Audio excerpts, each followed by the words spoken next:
Então abra a sua Bíblia, 1 Pedro, no capítulo de número 5. 1 Pedro, capítulo 5.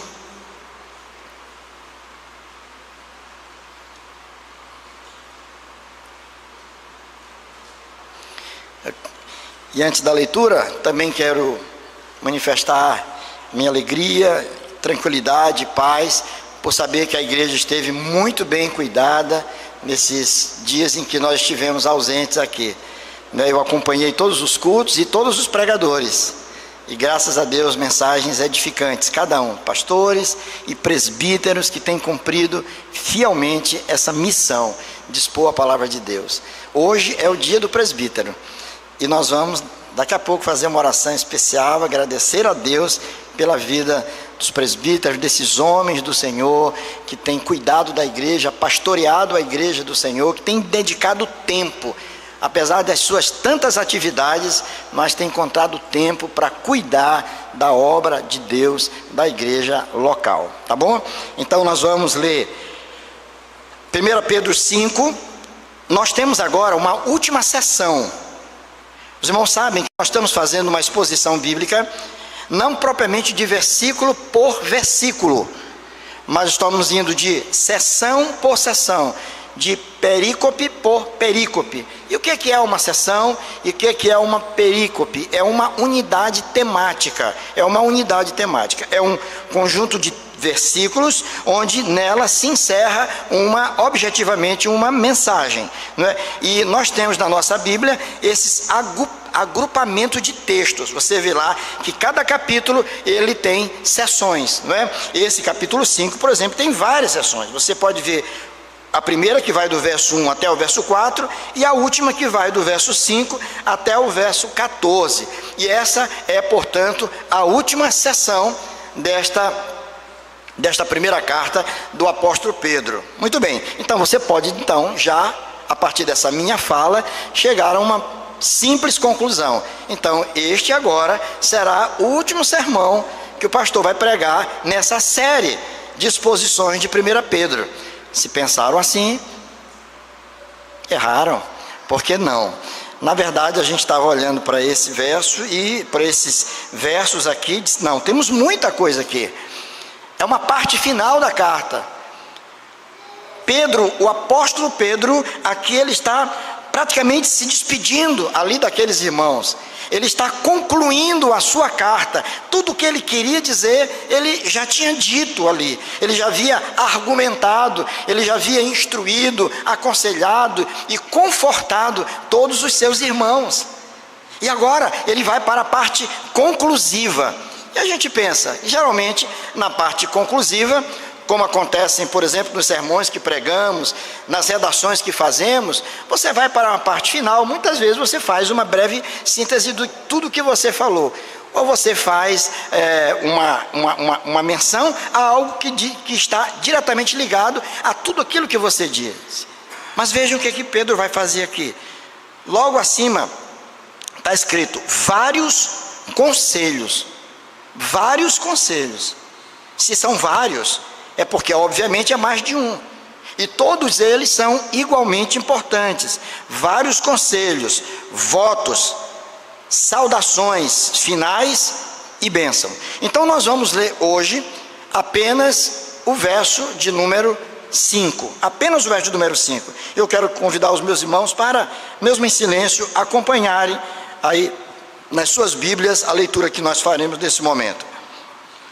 Diz assim a palavra: rogo igualmente aos jovens, sede submissos aos que são mais velhos.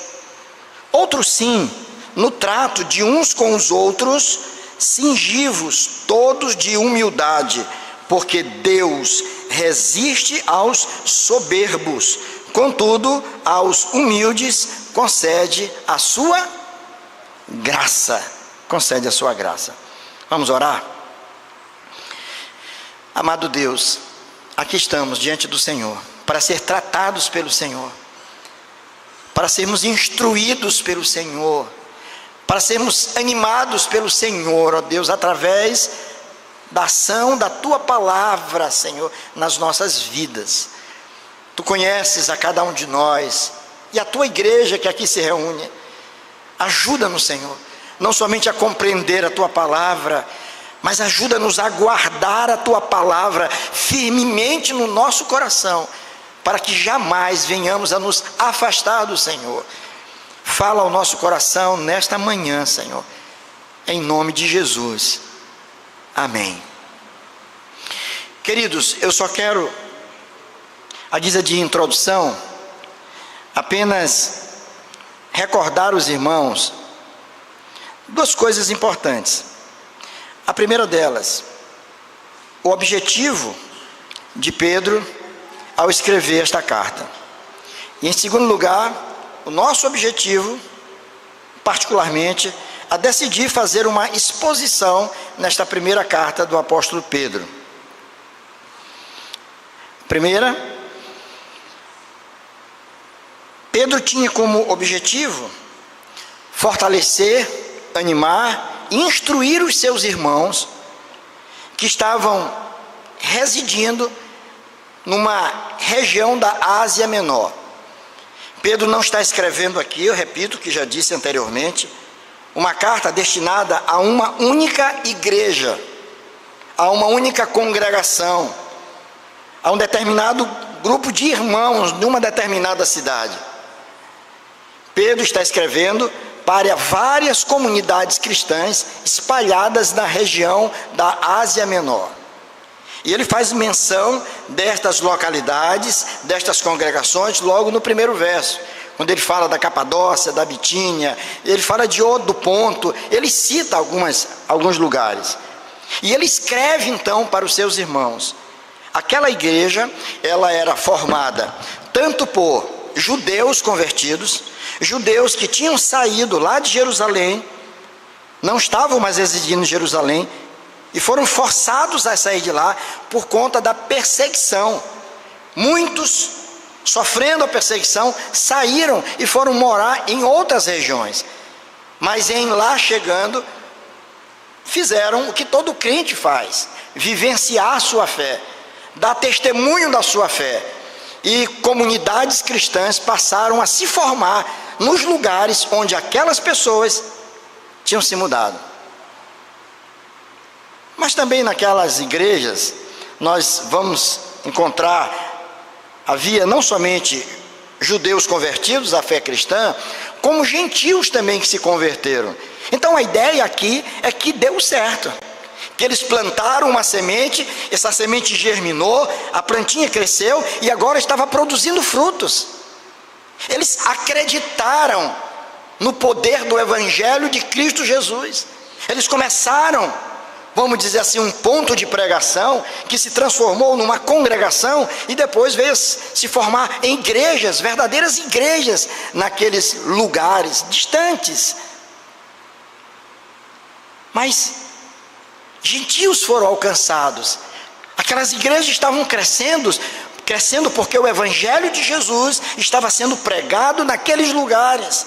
E Deus estava alcançando vida. Muitas vidas naqueles lugares. Pessoas que viviam sob a influência de uma atmosfera pagã, completamente pagã, de uma filosofia completamente destoante das Escrituras Sagradas, da Palavra de Deus. Mas Deus foi ao encontro daquela gente com a mensagem mais impactante e transformadora que existe, que é a mensagem do Evangelho. Nada produz um efeito transformador na vida de um homem do que a mensagem do Evangelho. Abrir uma escola, uma boa escola, é uma grande ideia, porque a educação, ela transforma, e nós temos aprendido na universidade acerca da educação transformadora. Ela cumpre um papel importante nos propósitos divinos, mas ela não chega até onde o Evangelho de Cristo pode chegar. Por isso a nossa responsabilidade de propagar o Evangelho de Jesus, de viver o Evangelho de Jesus, de testemunhar da nossa fé em todos os lugares, porque homens, mulheres, pessoas estão olhando para nós, E a mensagem do Evangelho é justamente essa, que pode transformar vidas. Vidas foram transformadas. E agora as igrejas estavam crescendo, mas haviam problemas. Havia um clima de animosidade, de hostilidade. Eles estavam passando por duras provas também, porque viviam num ambiente cultural completamente divergente, distinto daquilo que Deus ensina na sua palavra. E Pedro resolve escrever, como pastor cuidadoso de almas que ele era, ele resolve escrever aquela gente, e o objetivo dele era fortalecer a fé daqueles irmãos. O objetivo dele era animar aqueles irmãos a permanecerem firmes na fé, a não desistirem, mostrando a eles a importância até mesmo do sofrimento para forjar um caráter cristão autêntico. Eles precisavam continuar firmes na fé. Ele escreve para corrigir também possíveis problemas que estavam acontecendo ali. Ele escreve para mostrar àqueles irmãos a maneira como eles deveriam ser, não simplesmente como cristãos no mundo, mas como a igreja de Jesus deveria se comportar no meio de uma sociedade como aquela. Então veja a importância desse livro. Agora, considerando que nas Escrituras nós temos tantos livros, e todos eles igualmente importantes, por que nós resolvemos pregar na primeira carta de Pedro? Exatamente pela leitura que nós temos feito acerca do clima cultural, religioso, em que nós estamos vivendo. Estamos vivendo dias difíceis, meus irmãos. As nossas famílias estão sendo atacadas. Os nossos valores caros para nós como cristãos estão sendo desconstruídos dia após dia diante dos nossos olhos. Nós estamos tendo desprazer de ver irmãos nossos, líderes, pastores, que há um tempo atrás foram instrumentos de Deus na pregação, na exposição da palavra do Senhor, embalando toda uma geração que tinha os seus olhos fixos neles, os seus ouvidos prontos para ouvir os seus ensinamentos. Mas pessoas que estão desfazendo tudo o que disseram, abraçando uma teologia completamente liberal, mostrando que o pecado não é tão grave assim,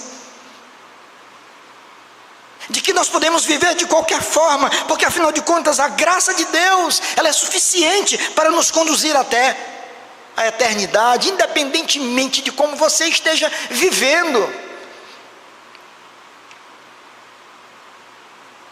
Temos o desprazer de ver irmãos nossos que hoje, embora muitos estejam na igreja, tantas vezes sentados ao nosso lado, em outras comunidades cristãs, mas que estão se arrastando na fé, sem alegria, sem brilho, sem entusiasmo. Pessoas que ouvem a palavra, mas que já não conseguem mais ser impactados, não se deleitam mais na palavra. Pessoas que perderam o prazer do ajuntamento solene. Ir para a igreja já não é mais tão importante como era no tempo da sua conversão. Estamos vivendo dias difíceis.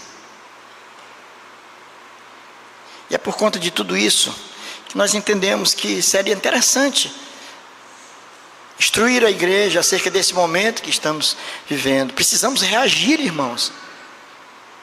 Os irmãos estão acompanhando as Olimpíadas, e eu sou um amante dos esportes, assim, eu gosto, eu me emociono quando eu vejo alguns testemunhos de pessoas improváveis Eu me emocionei quando vi a mãe de uma das atletas medalhistas no Brasil, empregada doméstica, em Paris, chorando, torcendo pela filha.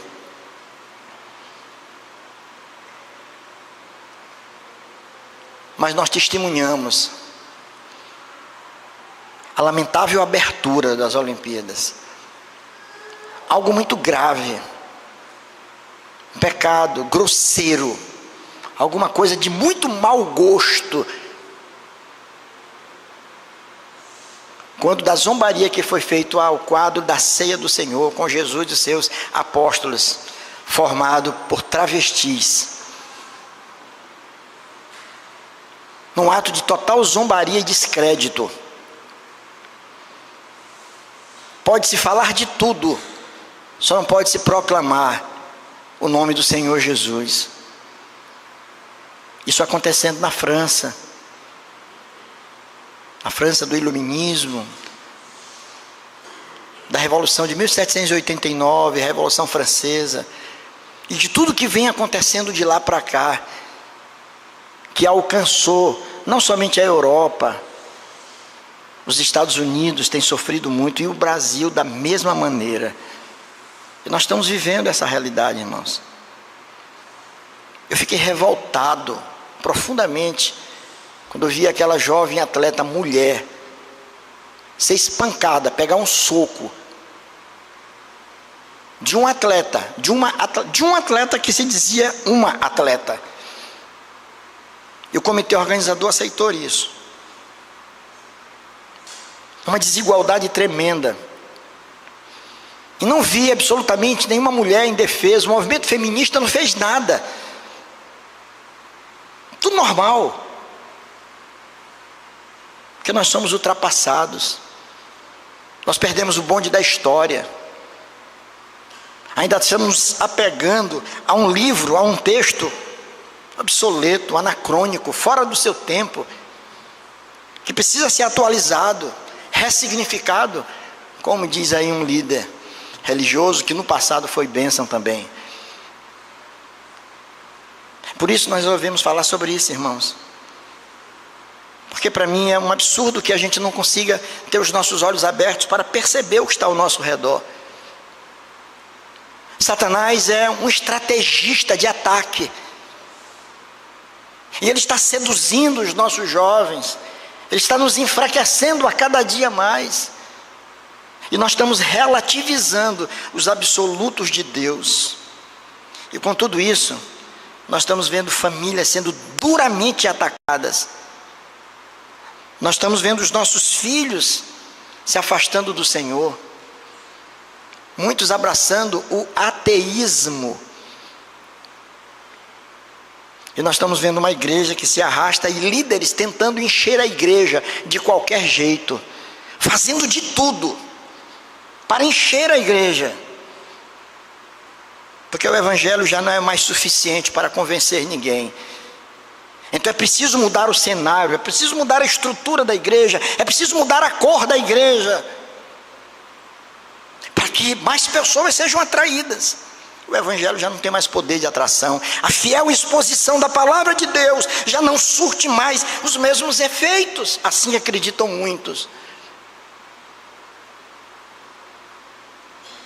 E às vezes o movimento de crescimento de igreja erra muito quando pensa na utilização de ferramentas que podem servir para alavancar empresas, instituições, mas não são as ferramentas que são as que nós devemos usar para que a igreja do Senhor ela possa se expandir e cumprir fielmente o seu papel.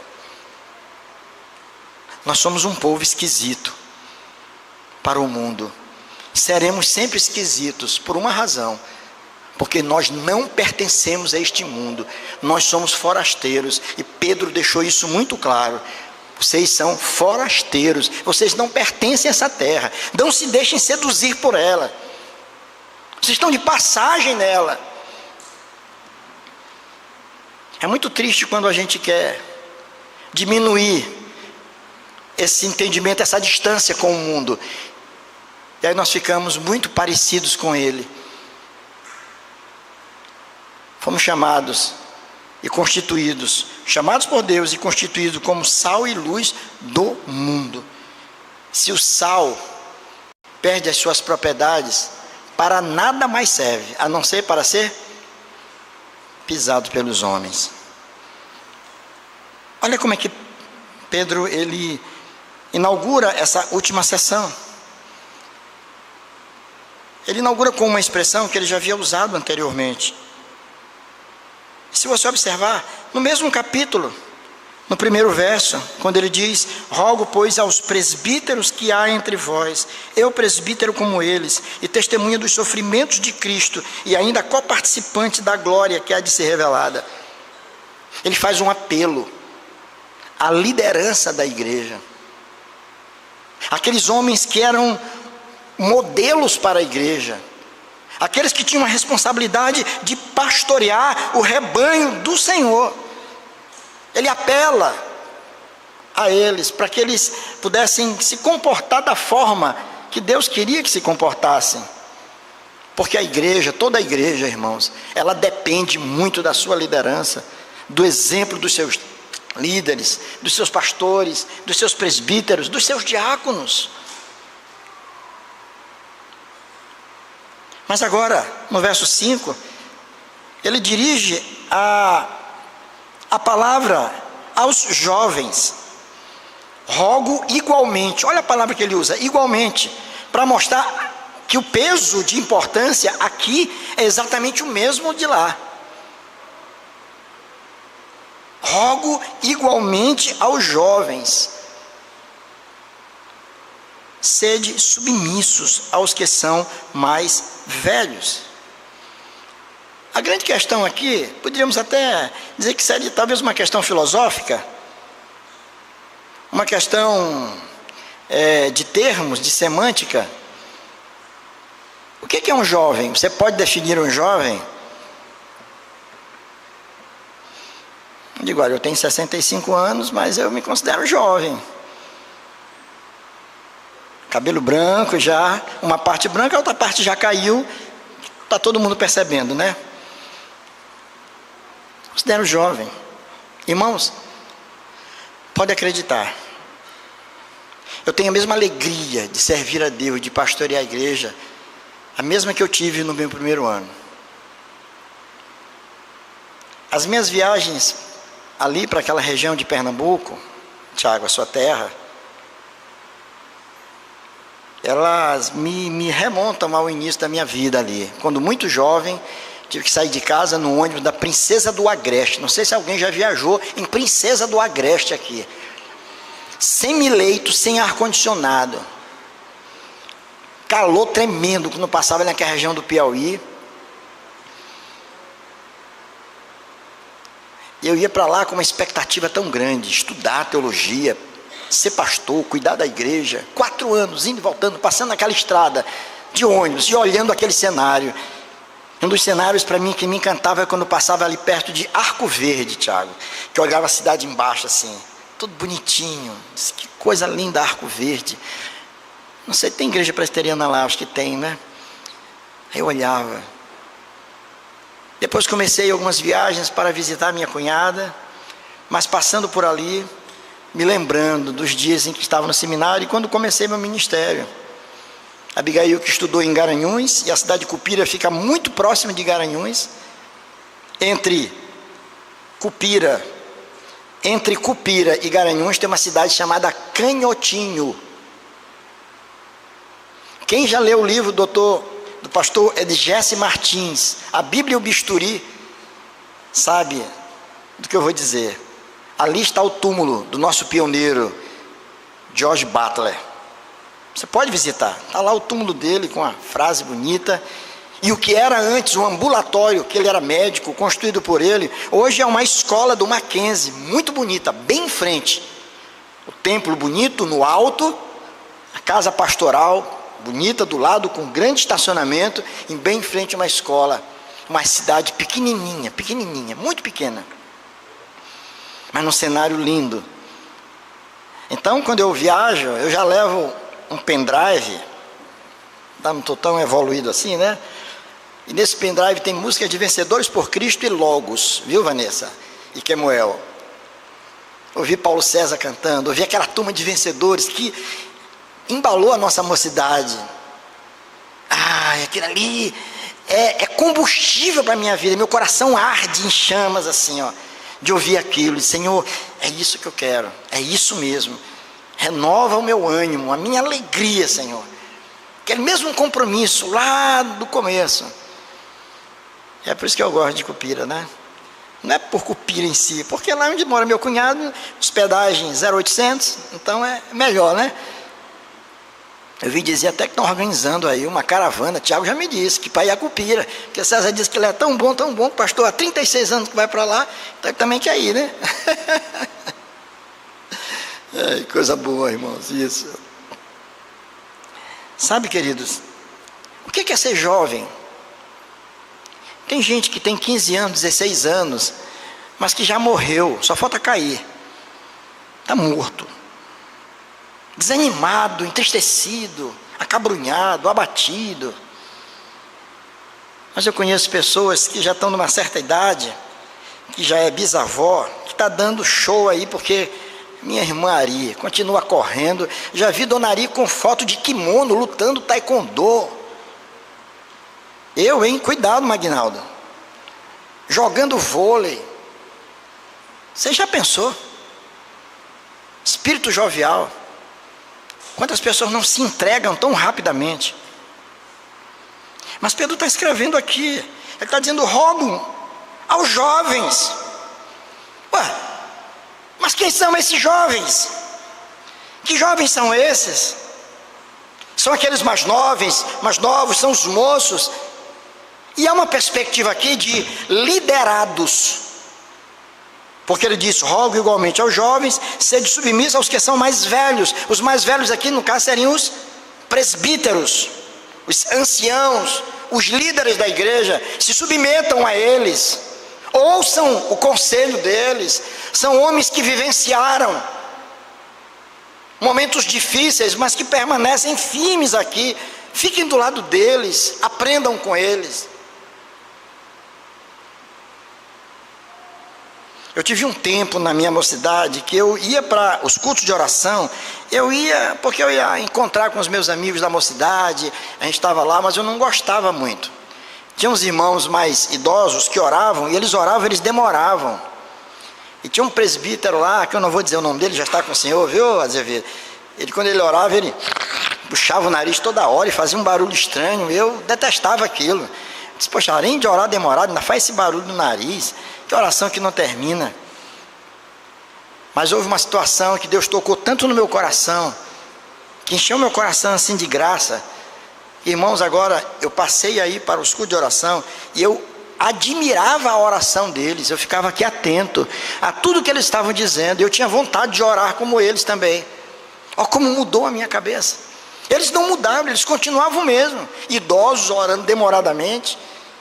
E eu estava ali do lado, dizendo: eu não consigo fazer o que eles fazem. Mas foi ao lado deles que eu aprendi muita coisa. Gente simples. E esse que eu estou falando era um encanador, trabalhava na Imaté.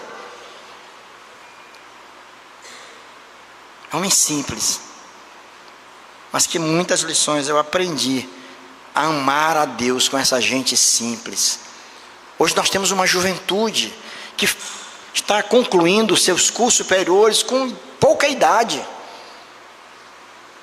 mas que precisam ficar do lado daqueles que às vezes não têm a mesma instrução acadêmica, mas que são pessoas de Deus, que pode estar mostrando para você como é que se mantém firme na fé, a despeito das dificuldades que a gente enfrenta.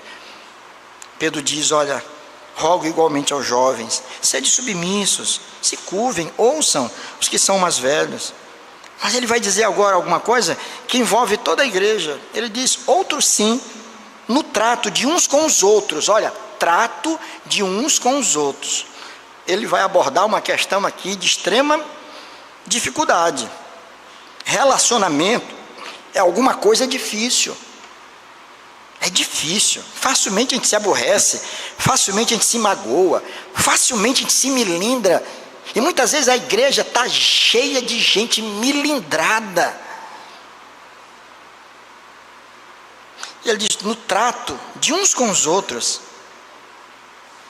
cingivos de humildade, porque Deus resiste aos soberbos, contudo aos humildes concede a sua graça. Em síntese aqui, eu poderia dizer para os irmãos, que a humildade deve estar presente na vida de todos nós. A essência desse verso aqui é a humildade como um alvo a ser alcançado. A humildade como alguma coisa muito cara para nós e que nós temos que lutar para tê-la conosco, sermos tomados por ela, para que os nossos atos sejam semelhantes ao do nosso Redentor Jesus, que foi o maior exemplo de humildade. Será que somos humildes? Será que nós, como líderes na igreja, pastores, será que somos humildes?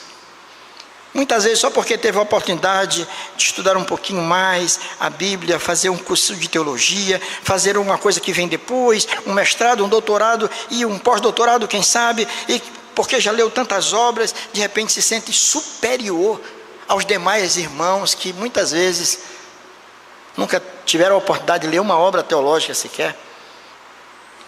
Será que a arrogância, a vaidade, com a função que a gente exerce, com a patente que a gente tem na igreja, é o reverendo fulano, é o reverendo ciclano? Então vejam que essa verdade, ela alcança a todos, mas de mão cheia, em primeiro lugar, aqueles que dirigem a igreja. Eu não posso pregar isso aqui, meus irmãos, eu não posso falar disso aqui, se eu não esteja falando para mim em primeiro lugar. Se eu estiver fazendo do meu título alguma coisa que me distingua e que me torne mais importante do que os meus irmãos, eu não aprendi ainda, os 40 anos de ministério, o que é ser pastor. Não aprendi ainda. Não me debrucei no exemplo de Jesus ainda. Se eu estou usando os meus títulos para me reafirmar, para me impor, para me sobressair. A humildade, ela deve estar presente na vida de todos nós, por algumas razões fundamentais. Você pode enumerar outras, mas a partir do que a gente lê aqui, eu enumerei pelo menos 3. A primeira delas, porque a humildade, ela nos faz nos submeter àqueles que nos lideram. É a humildade que nos faz nos submeter àqueles que nos lideram. Muitas vezes aqueles que nos lideram, eles são mais novos do que nós. E você precisa se curvar diante daquela autoridade. Nós temos líderes na igreja, pastores, presbíteros, diáconos, homens que são mais novos do que muitos irmãos. Mas é exatamente a humildade que nos faz nos submeter a estas pessoas que exercem uma liderança sobre nós. Pedro vai usar então 2 expressões gregas, quando ele fala de jovens e de velhos. A palavra traduzida aí de jovens é essa mesmo, a ideia de moço, de alguém de pouca idade, de pouca experiência.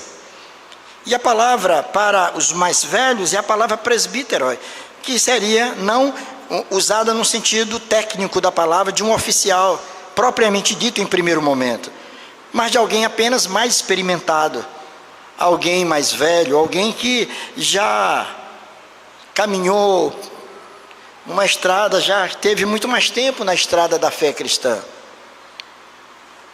Mas também isso se aplica exatamente a essa relação da igreja com os seus presbíteros. Perfeitamente. Às vezes não entendemos e discordamos. Alguns chamam de choque de geração. Mas é preciso ouvir isso.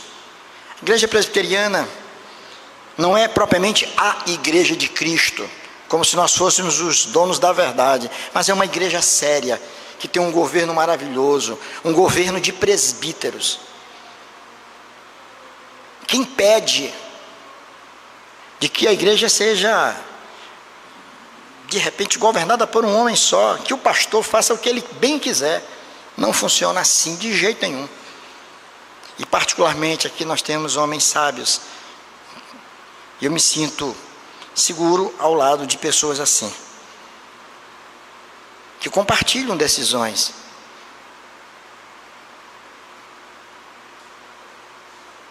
E Pedro está dizendo: olha, jovens, se submetam. Igreja, se submeta aos seus presbíteros, ouça os seus presbíteros, acompanhe-os, ore por eles também.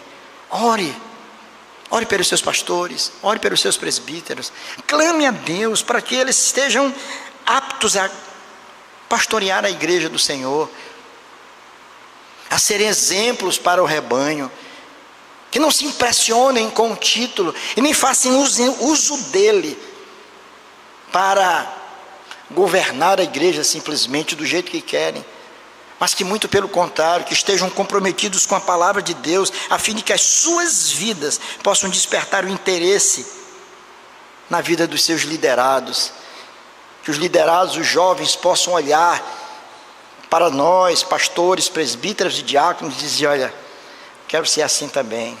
Assim funciona, sabe, Diego?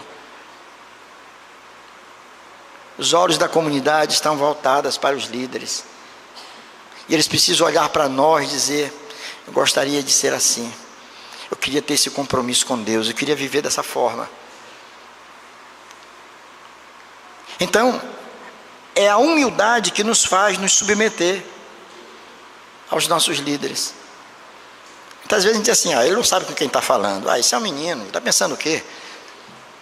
Isso aí nasceu ontem, eu tenho idade de ser pai dele, avô dele, sei lá eu. O que é isso? Totalmente errado.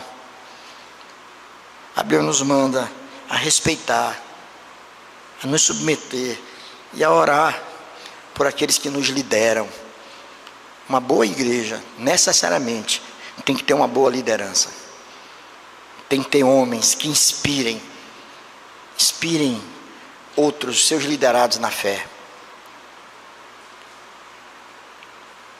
A humildade deve estar presente na vida de todos nós, não só porque ela nos faz nos submeter àqueles que nos lideram, mas também porque ela nos faz desfrutar de um melhor relacionamento com os irmãos.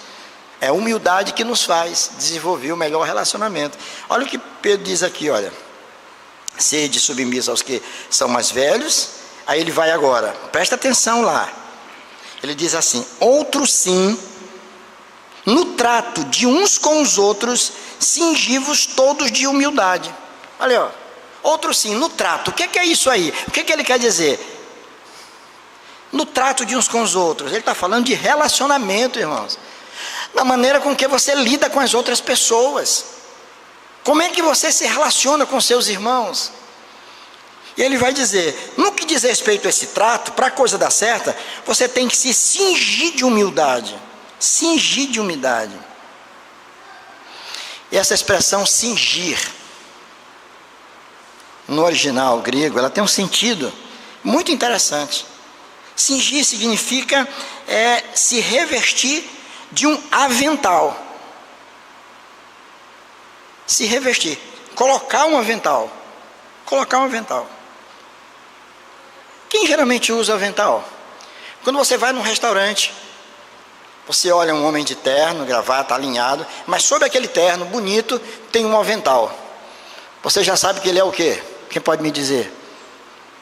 Ele é o quê? É um garçom. E o que o garçom faz?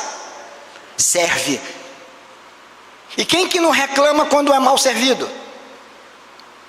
O garçom vai com toda a gentileza. Pois não, ele é treinado para aquilo.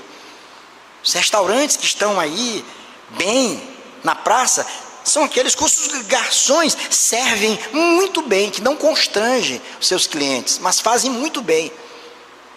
Se você vai numa casa, dependendo do nível social da pessoa, a doméstica daquela casa é facilmente reconhecida quando ela está com uma fardinha e está com um avental. O avental, naquela época, caracterizavam os escravos. Eles amarravam na cintura um pano. porque eles estavam prontos para servir. O que é que Pedro está dizendo aqui? Para a gente não demorar muito. Meu irmão, para que a gente possa lidar uns com os outros, todos nós temos que botar um avental na cintura. A gente muitas vezes está procurando uma igreja para ser servido, mas a igreja é local de serviço, onde você coloca o avental para servir uns aos outros. Mas não, mas espera aí, tudo bem, pastor. Eu diria, não, tá certo, mas eu sou pastor, não é? Eu acho que o pastor, ele é uma figura especial, ele tem que ficar sentado e todo mundo tem que vir para servi-lo.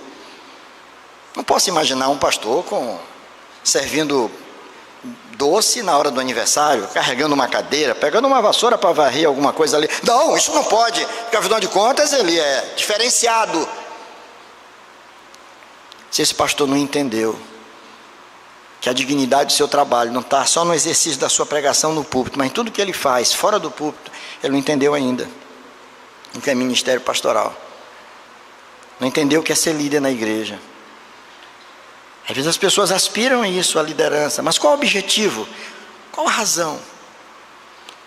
A razão, a nossa motivação deve ser para servir. Eu quero servir, eu quero estar pronto para servir, eu quero me entregar, eu quero colocar a minha vida, os meus dons e talentos a serviço do meu próximo.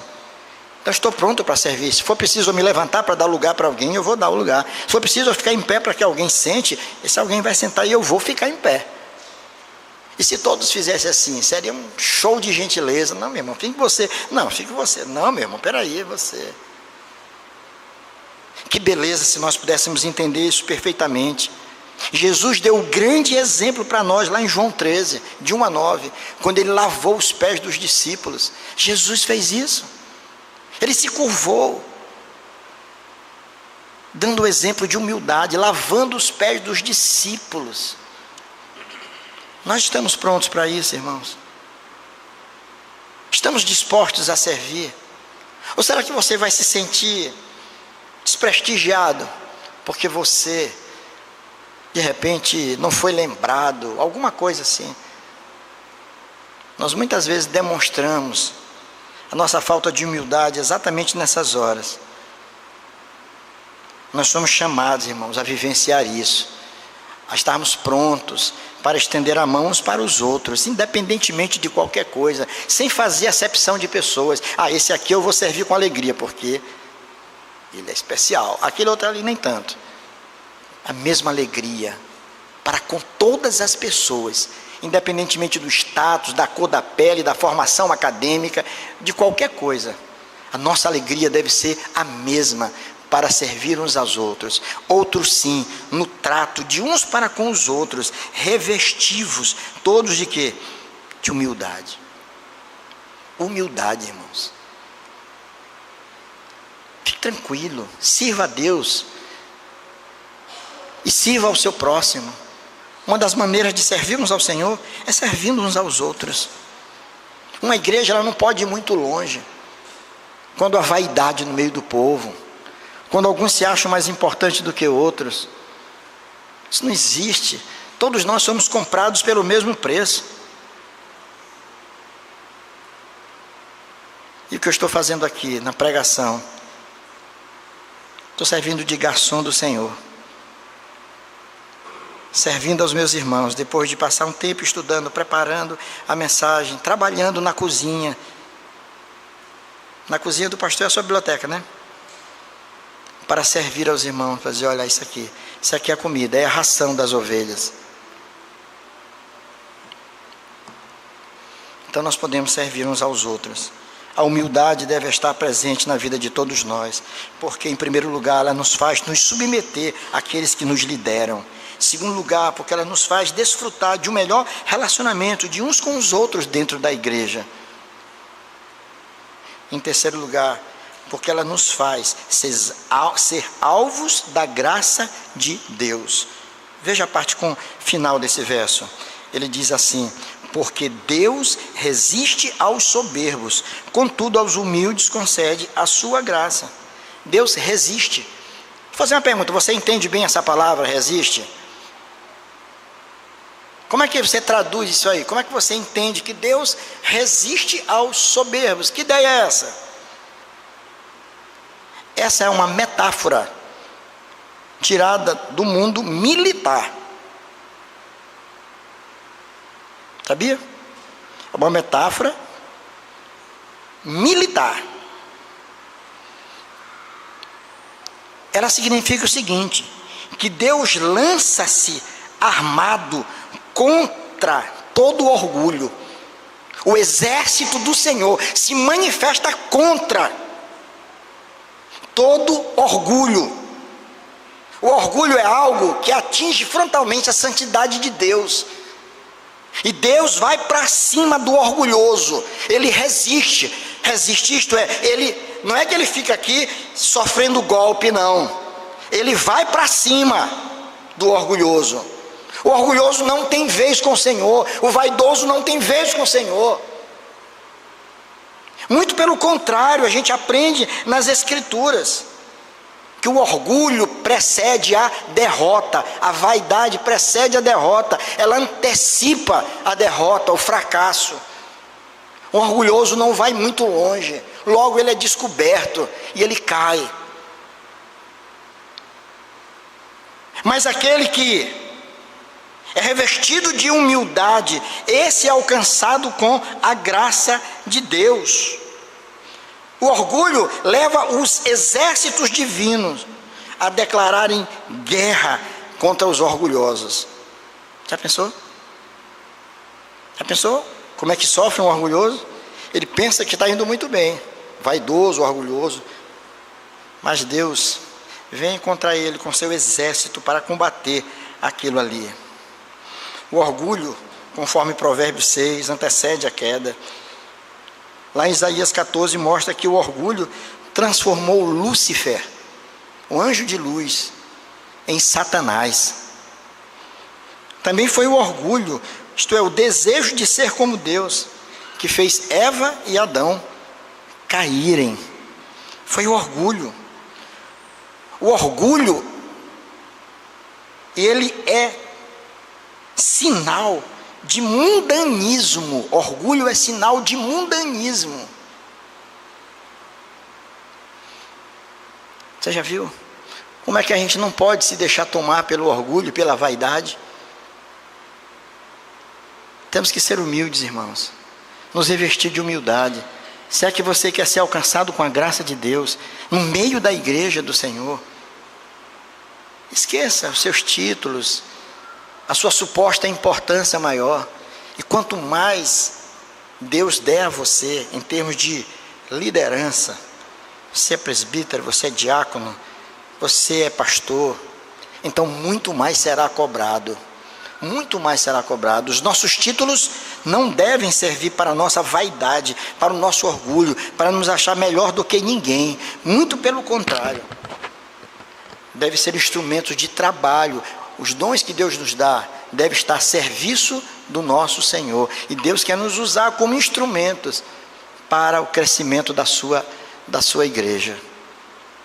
Pedro estava com seu coração cheio disso. Ele sabia perfeitamente, porque ele era um verdadeiro discípulo do Senhor. E ele aprendeu com o Senhor esta lição de humildade. Pedro, quando te converteres, apacenta o meu rebanho, cuida do rebanho. Então que Deus nos dê a graça, irmãos, de buscarmos a humildade. Nos dê a graça de ser assim humildes, de sermos simples. Se por alguma situação você foi maltratado, esquecido, se você não foi considerado como você gostaria de ser, cuidado com as suas reações, porque elas podem revelar o orgulhoso ou a orgulhosa que você é. Se acalme. Deus, Ele não se esquece, nenhum de nós. Mas muitas vezes nós corremos o risco de nos achar as pessoas mais importantes do mundo, e todos têm que orbitar em torno de nós aqui, ó. E não funciona assim. Poxa, eu estou sentado aqui nessa mesa, todo mundo foi servido, eu não. Será que não me viram? Eu sou o pastor da igreja, mas não me dá. Geralmente dá um pedaço do bolo primeiro, pastor. Me sentei perto da mesa, inclusive, para ver se o bolo chega aqui. O bolo não chegou. Mas o que está acontecendo? Ah, foi servir aquele irmãozinho lá, não tem nada a ver. Aquela outra ali, peraí, tem alguma coisa errada. Vou reunir o conselho. Tem coisa errada, vou chamar essa SAF aí, porque não está fazendo o trabalho direito. Que isso, irmãos? Pastor é como navio, é como o comandante de navio, né? No naufrágio eu aprendi que o comandante é o último a sair do navio, né? Pastor é assim, tem que ser assim. Então que Deus nos dê graça, irmãos. Que Deus nos abençoe. E eu quero concluir essa mensagem apenas lembrando uma decisão que o conselho tomou e que vai sair um edital sobre isso. Mas eu quero já trazer para a igreja. Esse ano é ano de eleição na igreja. Pastor efetivo, meu mandato está vencendo já, 5 anos. E o pastor efetivo de uma igreja pode ou não ser reeleito. Não interessa se foi ele que plantou a igreja ou não. Mas é dada a oportunidade para que a igreja possa escolher o seu pastor, votar no seu pastor. E a igreja terá todo o mês de agosto para indicar o nome. Indicar, coloca no papelzinho lá, quero indicar o pastor fulano. E esse nome vai ser entregue aos presbíteros da igreja. Porque o conselho vai se reunir para ver se naquelas indicações tem nomes que podem concorrer. De repente é o nome de alguém que está com alguma questão que não pode concorrer. E o conselho vai examinar isso. Também teremos eleição para presbíteros aqui. Olha o que a Bíblia diz lá em Timóteo. Leiam lá em Timóteo, capítulo 3. Veja o que a Bíblia fala sobre o caráter de um presbítero e de um pastor. Como ele deve ser. Qual o critério que nós vamos usar para eleger presbíteros, pastores e diáconos. Os critérios devem ser bíblicos. Você vai olhar lá. E você vai ter liberdade durante todo o mês, você que é membro da igreja, todo o mês de agosto, para indicar nomes. Você pode colocar no papelzinho, pode entregar para mim, para qualquer presbítero. Aqui, ó, é minha indicação, tá aqui. Você indica, essas indicações vêm ao conselho. O conselho terá no mês de setembro, período para analisar, se debruçar nos nomes, orar e ver quais são os nomes que vão voltar para a Assembleia, porque em outubro será a eleição. Então os nomes que vierem de lá são os nomes que foram aprovados no conselho e que vão vir para cá e que a igreja vai votar ou não nos candidatos. Precisamos de presbíteros, mais presbíteros em nossa igreja, né? E Deus tem nos dado a graça de termos pessoas que estão servindo ao Senhor, não só na igreja local, como na estrutura da nossa IPB, como é o caso do presbítero Tiago, presbítero César, reverenda Noaci, que estão aí nessa estrutura maior da denominação, servindo. E eles precisam atender, viajar, atender também essas necessidades. É a igreja indo com eles. E nós damos esse suporte. E precisamos de também presbíteros, mais presbíteros, para que a gente possa caminhar bem como igreja. Precisamos de diáconos também. A igreja tem crescido pela graça de Deus. Os nossos diáconos têm sido uma bênção na igreja. Mas eu sei como nós precisamos de mais diáconos. O edital vai sair, mas eu peço à igreja que esteja orando por isso. Ore. E o período de indicação já começou. Mês de agosto todinho. Você terá todo o mês de agosto. Encerrou agosto, não haverá mais nenhuma indicação. Aí o conselho vai apreciar os nomes. Em outubro haverá a nossa assembleia. Eu acho que é segundo domingo. Tá certo? Primeiro parece que é eleição, né? Aí no segundo vamos ter eleição na igreja. Então vamos orar por isso, que Deus nos abençoe, que sejamos humildes servos do Senhor e que vivamos sempre para a glória de Deus. Amém?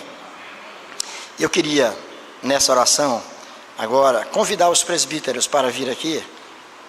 Hoje é o dia dos presbíteros e nós queremos orar por esses homens que têm servido ao Senhor.